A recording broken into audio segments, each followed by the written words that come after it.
যোনে ঘৰ নাই পোৱা ঘৰ ৰেজিষ্টাৰ কৰিব পাৰিব, অৰুণোদয় নাই পোৱা অৰুণোদয় ৰেজিষ্টাৰ কৰিব পাৰিব। এনেকুৱা ব্যৱস্থা এটা আমি গাঁৱে গাঁৱে আমিও অসম চৰকাৰেও কৰিম। আজিৰ প্ৰায় এবছৰ আগতে লখিমপুৰ জিলাত গোটেই মহিলাসকলে বেংকৰ সন্মুখত লাইন দিলে, বোলে কি যে টকাৰ বৰষুণ আহিছে।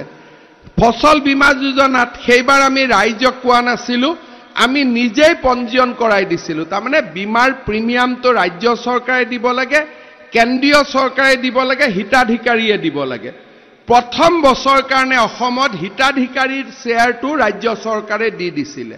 280 কোটি টকা বানপানীৰ পিছত আমাৰ ৰাইজে পালে।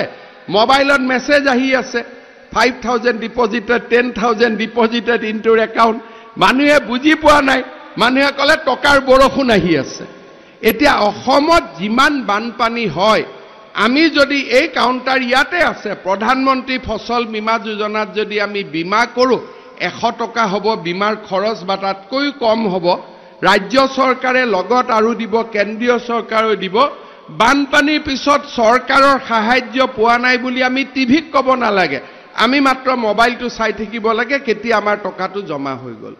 মোদী ডাঙৰীয়াই এখন নতুন ভাৰত সৃষ্টি কৰিব খুজিছে, য'ত এক্সিডেণ্ট হ'ল MLA মন্ত্ৰীৰ ওচৰত যাব নালাগে, ইঞ্চুৰেঞ্চৰ পৰা টকা পাব।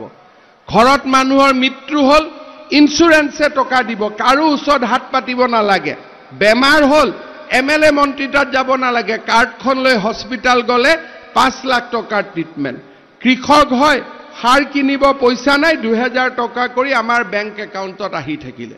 আৰু তাৰ লগত ৰাজ্য চৰকাৰৰ আন আঁচনিবিলাক আছে। কালি আমাৰ কেবিনেটত আমি সিদ্ধান্ত লৈছোঁ যে বিভিন্ন চৰকাৰী নিয়মৰ কাৰণে যিসকলে প্ৰধানমন্ত্ৰী আৱাস যোজনা নাপাব তেওঁলোকক আমি মুখ্যমন্ত্ৰী আৱাস যোজনা দিম। তাৰমানে প্ৰত্যেক সমষ্টিতে এতিয়া প্ৰধানমন্ত্ৰীৰ ঘৰৰ লগে লগে মুখ্যমন্ত্ৰীৰ ঘৰো আমি দিয়া আৰম্ভ কৰিম। তাৰমানে আমাৰ সমস্যা বহুত কমিব। কিন্তু সচেতনতা আৰু সজাগতা নাথাকিলে আমি চৰকাৰী আঁচনিৰ পৰা বঞ্চিত হওঁ আৰু মনত আমাৰ খং উঠি থাকে, একো নিদিলে, কিন্তু চব দি থৈ দিছে। কিন্তু আমি নাজানো কাৰণে আমাৰ কয় মোদীক ভোট দি লাভ আছে কি, বিজেপিক ভোট দিলে কি লাভ আছে। কিন্তু যিসকলে ভোট নিদিয়ে তেওঁলোকে কয় ভোটটো নিদিওঁ মোদীক, কিন্তু এইটো মোদীৰ ঘৰ, এইটো মোদীৰ ইলেক্ট্ৰিচিটি, এইটো মোদীৰ পানী, এইখন মোদীৰ কাৰ্ড, এইখন মোদীৰ বিনা পইচাৰ চাউল, চব মোদী। ভোটটো প্ৰধানমন্ত্ৰী ডাঙৰীয়াক দিবা নে? ভোটটো নিদিওঁ আৰু, সেইটো বেলেগ কথা। যি নহওক মোদী ডাঙৰীয়াৰ আঁচনিবিলাক সজাগতা আৰু ইয়াক জনপ্ৰিয় কৰাৰ দায়িত্ব আমাৰ ৰাইজৰ, বিজেপিৰ কৰ্মীসকলৰ, AGPৰ কৰ্মীসকলৰ, আমাৰ চৰকাৰৰ সকলোৰে দায়িত্ব। কাৰণ আমি ৰাজনীতিক সকলো কথাত নকৰোঁ, আমি দুখীয়া দৰিদ্ৰ মানুহৰ সেৱা কৰিব খোজোঁ। সেইকাৰণে আমিও নুসুধোঁ যে তুমি কাক ভোট দিছা, যোনে ফৰ্ম ফিল আপ কৰিছে সিয়ে পাই যাব, যোনে 12 টকা দিয়ে এক্সিডেণ্ট হ'লে সিয়ে 2 লাখ টকা পাব। কাক ভোট দিছাটো আমি নুসুধোৱেই। এই কাৰণেই প্ৰধানমন্ত্ৰী মোদী ডাঙৰীয়া আজি বিশ্বৰ সৰ্বশ্ৰেষ্ঠ নেতা বুলি আমি জানো, কাৰণ তেওঁ সবকা সাথ সবকা বিকাশ এই নীতিৰে আগুৱাই গৈছে। কেইদিনমান আগতে আমাৰ মন্ত্ৰী চন্দ্ৰমোহন পাটোৱাৰী ডাঙৰীয়া বৰপেটাত গৈছিলে। আপোনালোকে জানে যে বৰপেটাৰ বহুত গাঁৱত আমাৰ মিয়া মুছলমান মানুহসকল থাকে। মোক চন্দ্ৰমোহন পাটোৱাৰী ডাঙৰীয়াই কৈছে একদম মানুহে লাইন পাতি পাতি ৰেজিষ্টাৰ কৰি আছে। আমি যদিও কওঁ, কিন্তু তেওঁলোকে চৰকাৰী আঁচনিবিলাকৰ বিষয়ে আমাতকৈ আগতে শুনে। আৰু বৰপেটাত যেতিয়া লাইন ধৰি ধৰি মানুহে মোদী ডাঙৰীয়াৰ আঁচনি লৈ আছে, তেজপুৰত আমি মানুহ মাতি আনি আছোঁ। তাৰমানে মোদীক ভোট দিয়া মানুহখিনিয়ে আঁচনিটো ল'ব আগবাঢ়ি অহা নাই, আৰু হয়তো মোদীক ভোট নিদিয়া মানুহখিনি, মোদী ডাঙৰীয়াক ভোট নিদিয়া মানুহখিনিয়ে লাইন কৰি কৰি আঁচনিখিনি লৈ আছে। তাৰ কাৰণটো কি? সজাগতা আৰু সচেতনতা। আজি যদি আমাৰ সজাগতা আৰু সচেতনতা থাকে আমি চব পাম, কিন্তু যদি সজাগতা আৰু সচেতনতা নাথাকে আমি ভোট দিয়াৰ পিছতো আঁচনিবিলাক নাপাওঁ, আমাৰ মনটোত খং উঠি থাকে, এই চৰকাৰে ইমান গেছৰ দাম কৰিলে, আমাৰ ইমান গেছৰ মূল্য বাঢ়িলে, কিন্তু আমি গমেই নাপাওঁ যে বজাৰৰ কাৰণেহে 900, মোদী ডাঙৰীয়াৰ উজ্বলা ল'লে আমাৰ 700। বহুতে নাজানে যে উজ্বলা গেছত 200 টকা, আকৌ আমাৰ বেংক একাউণ্টত আহি যায় 900 টকাত কিনিব লাগে 200 টকা আমাৰ বেংকৰ একাউণ্টত জমা হৈ যায় বিকশিত ভাৰত সংকল্প যাত্ৰাটোৰ যেটো কনসেপ্ট হেতু এবাৰ মই খুব ওচৰৰ পৰা চাইছো ই বহুত লাভজনক ভৱিষ্যতে মই ভাবিছো যে অসম গৱৰ্ণমেণ্টৰ আঁচনিখিনিও ইয়াৰ লগত জড়িত কৰি ভৱিষ্যতে আমি লোকসভা নিৰ্বাচনৰ পিছত আৰু এটা খুব বিকশিত ভাৰতৰ এনেকুৱা আমি যাত্ৰা কৰিম যোনে ঘৰ নাই পোৱা ঘৰ ৰেজিষ্টাৰ কৰিব পাৰিব অৰুণোদয় নাই পোৱা অৰুণোদয় ৰেজিষ্টাৰ কৰিব পাৰিব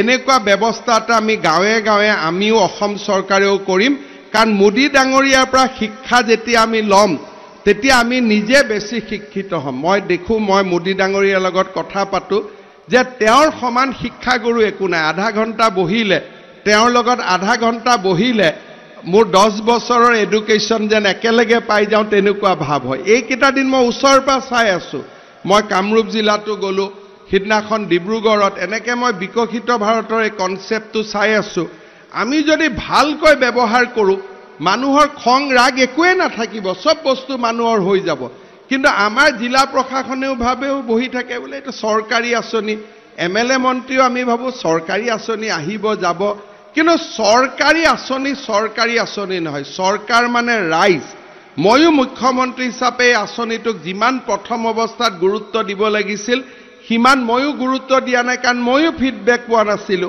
কিন্তু একেদিন মই বিকশিত ভাৰতত গৈ পেলাই মোৰ ইমান মনটো ভাল লাগিছে যে এনেকুৱা যদি প্ৰত্যেক বছৰে একোটা আমি ডেভেলপমেন্ট স্কিমৰ কেম্প কৰিব পাৰো মানুহৰ অসুবিধাই নহয় 12 টকা ইয়াতে 12 টকা দিব ইয়াতে ইন্সুৰেন্স কৰি ল'ব এক্সিডেন্ট হলে 2 লাখ টকা 200 টকা জমা দিলে মৃত্যুৰ পিছত 2 লাখ টকা ইন্সুৰেন্স হয় ৰেশন কাৰ্ডখন দেখালে আয়ুষ্মান ভাৰতৰ কাৰ্ড পাম মোৰ ফ্যামিলি ইনকাম 4 লাখ টকা ৰেশন কাৰ্ড এখন দিয়ক আমি কোনো মণ্ডল মহৰি গাঁওবোৰৰ ওচৰত যাব নালাগে কেম্পৰ পৰাই আমি পাব পাৰো খুব ভাল কনসেপ্ট এটা প্ৰথম বছৰ আৰম্ভ হৈছে আপোনালোকেও ইয়াক ভাল কৰি চাওক শিকক পৰামৰ্শও দিয়ক আৰু কেনেকে ভাল কৰিব লাগে আমি ভৱিষ্যতৰ দিনতো এই সুন্দৰ কামটো চলাই যাম আৰু প্ৰধানমন্ত্ৰী মোদী ডাঙৰীয়াক মই অসমবাসী ৰাইজৰ হৈ এই সুন্দৰ ব্যৱস্থাৰ কাৰণে আকৌ এবাৰ ধন্যবাদ আৰু কৃতজ্ঞতা জনাই মই মোৰ বক্তব্যৰ সামৰণি মাৰিছো ধন্যবাদ জয় হিন্দ বন্দে মাতৰম